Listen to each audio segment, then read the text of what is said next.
Hi விவோஸ், வணக்கம். இது உங்கள் சேனல் பொரியான் டெக். நான் உங்கள் பொரியான். இன்றைக்கி நம்ம என்ன வீடியோ பார்க்க போகிறோம் அப்படின்னா, நம்ம கன்ஸ்ட்ரக்ஷன் பண்ணிகிட்டு இருந்த ஒரு வீடு தான் மண்டையூரில். அதை பற்றியான வீடியோ தான். ஏற்கனவே இந்த வீடியோ நம்ம போஸ்ட் பண்ணியிருந்தோம். 50% கம்ப்ளீட்டில் இப்போ ஒரு 70 to 80% வந்து கன்ஸ்ட்ரக்ஷன் முடிஞ்சு போச்சு. அந்த வீடியோ தான் இப்போ நம்ம போஸ்ட் பண்ண போகிறோம். கஸ்டமர் வந்து எனக்கு இந்த இடத்துல ஸ்லைடிங் கேட் தான் வேணும் அப்படின்னு கேட்டிருந்தாங்க. ஸோ ஸ்லைடிங் கேட்டோட நம்ம காம்பவுண்டு பண்ணி கொடுத்துருக்கோம். அந்த காம்பவுண்டுக்கு அடுத்து இப்போ நேராக உள்ளே போனால் இங்கே வந்து பார்த்திங்க அப்படின்னா அவங்க வந்து கேரளா டைப்பில் ஓடு கேட்டிருந்தாங்க. ஸோ இது ஃபுல்லாகவே ஓடு. இது வந்து ஷெட் ஒர்க் கிடையாது. இது ஓடுலேயே பண்ணியிருக்கோம். டபுள் ஓடு போட்டு பண்ணியிருக்கோம். அது ஃபுல்லாகவே பில்லர்ஸ் பார்த்திங்க அப்படின்னா 4 பில்லர்ஸும் 4 கார்னர் பண்ணியிருந்தோம். ஸோ ஃபுல்லாகவே இது எப்படின்னா ஃப்ரேம்டு ஸ்ட்ரக்சராக பண்ணியிருந்தோம். ஒரு டிசைன் வைஸ் அவங்க ஃப்ரேம் எப்படி இருக்கும் அப்படின்றத கனெக்ட் பண்ணி தான் இந்த டிசைன் பண்ணியிருந்தோம்.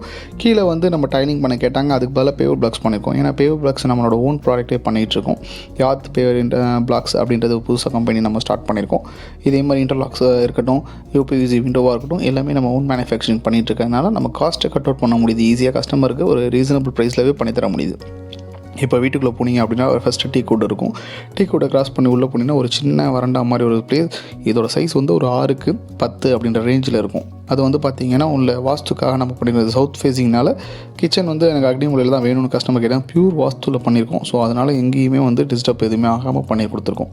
இது உள்ள ரூம்ஸ் எல்லாம் பார்த்திங்க அப்படின்னா 14x10 அப்படின்ற ரேஞ்சிலே இருக்கும். ஸோ கஸ்டமர் எனக்கு இப்படி இருந்தால் நல்லாயிருக்கும் நீ சொன்ன எல்லா விஷயத்தையுமே இதில் இன்க்ளூட் பண்ணியிருக்கோம். கலர்ஸாக இருக்கட்டும், வீட்டோட வால் பார்ட்டி பார்க்குறதா இருக்கட்டும், எல்லாமே அவங்க ஃபுல் சாட்டிஸ்ஃபைடு ஆகிற அளவுக்கு தான் இந்த வீடை நம்ம பண்ணி கொடுத்துருக்கோம். பாத்ரூமை பொறுத்த வரைக்கும் பார்த்திங்கன்னா வெட் ஏரியா, ட்ரை ஏரியான்னு 2ஆக பிரித்து கொடுத்துருக்கோம். டைலை பொறுத்த வரைக்கும் வந்து பார்த்திங்கன்னா அவங்க ஹைலைட்ஸ்லாம் வேணாம், எனக்கு ஃபுல்லாக ஒரே டார்க் கலராக இருக்கட்டும்னாங்க. ஸோ 10 ஃபீட்டுக்கு டைல் கேட்டிருந்தாங்க. ஸோ நம்ம அதையும் பண்ணி கொடுத்துட்டோம். ட்ரெஸ்ஸிங் ரூம் மாதிரி தனியாக ஒரு செட்டப் கேட்டிருந்தாங்க. ஸோ அதையும் நம்ம பண்ணி கொடுத்துருக்கோம். ஃபால் சீலிங் வந்து அவங்க ரொம்ப இதாக பண்ணாதீங்க, கிராண்டாக இருக்க வேணாம், சிம்பிளாக இருக்கணும் அப்படின்னு கேட்டிருந்தாங்க. ஸோ நாங்கள் வந்து அதுக்கேற்ற மாதிரி டிசைனை செலக்ட் பண்ணி அவங்களுக்கு கொடுத்துருந்தோம். கிச்சனை பொறுத்த வரைக்கும் பார்த்திங்க அப்படின்னா 10x12 அந்த ரேஞ்சில் இருக்கும். ஸோ ஃபுல்லாகவே பார்த்திங்கன்னா ஃபால்ஸ் எனக்கு வேணாம் அப்படின்னு சொல்லிட்டாங்க. டைலை பொறுத்த வரைக்கும் எனக்கு ஃபுல்லாக 10 வரைக்கும் ஒட்டி கொடுத்துருங்க, கரையாகும் அப்படின்ற ஒரு ஃபீலில் கேட்டிருந்தாங்க. ஸோ அவங்க எப்படி கேட்டாங்களோ அப்படியே பண்ணி கொடுத்து ஓப்பன் கிச்சன் மாடலில் பண்ணியிருந்தோம். ஃபால் சீலிங் எல்லாமே கஸ்டமருக்கு நம்ம செலெக்ஷன்ஸ் அனுப்பியிருந்தோம். அவங்க எனக்கு செலக்ட் பண்ணி இது ஓகேன்னு சொன்ன விஷயத்தை தான் பண்ணியிருக்கோம். இந்த வீட்டை பொறுத்த வரைக்கும் ட்ரிபிள் பெட்ரூம், அதாவது டபுள் பெட்ரூம் இருக்கும். ஸோ ரெண்டுமே 14x10 ப்ளஸ் ஒரு ஸ்டோர் ரூம் மாதிரி ஒரு சின்ன ரூம். அதோட சைஸ் வந்து 10x10 இருக்கும். பூஜா ரூம் வந்து பார்த்திங்க அப்படின்னா 8x10 ரேஞ்சில் இருக்கும். ஸோ கஸ்டமர் எப்படி இங்கே இருக்கணும் அப்படின்னு டிசைன் பண்ணி கொடுத்துட்டாங்க. ஸோ அவங்க இன்ஜினியர் இருக்கிறதுனால நமக்கு அவங்களே பண்ணி கொடுத்தாங்க இந்த வாட்டி. இது ஒரு புதிய நியூ எக்ஸ்பீரியன்ஸாக இருந்துச்சு. ஸோ அவங்க சொல்கிற விஷயத்த நம்ம பண்ணி கொடுக்குறப்ப கொஞ்சம் இதாக இருந்துச்சு. விண்டோ பொறுத்த வரைக்கும் ஃப்ரெஞ்ச் விண்டோ கேட்டிருந்தாங்க. கீழே 2 அடிக்கு ஃபிக்ஸடாகவும் மேலே 4 அடிக்கு வந்து ஸ்லைடிங் டைப்லையும் போட்டிருக்கோம். அதே மாதிரி பூஜா ரூமுக்கு வந்து பார்த்திங்கன்னா அந்த மணி செட்டப்பில் உள்ள அந்த அதுவும் கட் அவுட் பண்ணி கொடுத்தாச்சு. கபோர்டு வந்து ஒரு சிங்கிள் கபோர்ட் சென்டரில் கேட்டிருந்தாங்க, அதையும் கட்டி கொடுத்துருக்கோம். பேவ் பிளாக்ஸை பொறுத்த வரைக்கும் பார்த்திங்கன்னா வீட்டோட சுற்றி எல்லா ஏரியாலையுமே நம்ம பேவ் பிளாக்ஸ் பண்ணிட்டோம். ஏன்னா அவங்க என்ன சொல்லிட்டாங்க, எனக்கு சுற்றி எங்கேயுமே மண்ணாக இருக்க வேணாம், ஃபுல்லாகவே பேவ் பிளாக் பண்ணி கொடுத்துருங்கன்னு சொன்னாங்க.